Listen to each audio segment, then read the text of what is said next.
Ăla, am luat lasagna de la Lidl, care are acum sos de spanac și carne de porc. Așa arată. Și ia să vedem. Am lăsat-o la răcit, dar câtă baftă am eu, e să abui în ea. Sună ca domnișoară. Mai să ridici. Merge.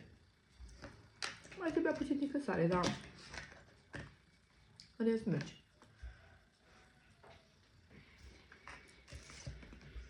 De foame?